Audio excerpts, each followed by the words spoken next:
There was a wrong way to spray down the kitchen counter. What most people do is they spritz and wipe. Well, if you want to actually disinfect your countertops, you want to spray, then walk away. Spray cleaners need at least 10 minutes to penetrate grime, says Megan Murphy of Good Housekeeping.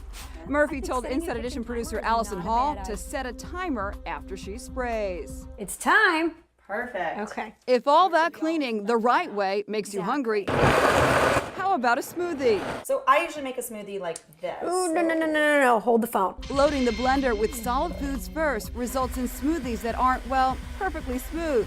Liquids first is the way to go. It creates a really nice vortex that helps blend everything evenly.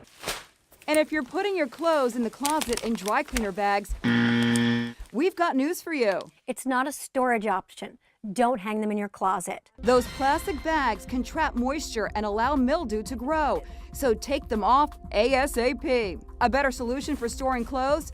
Believe it or not, it's a pillowcase. You cut a small size hanger hole in the top so your clothes are protected from dust and wear over the summer.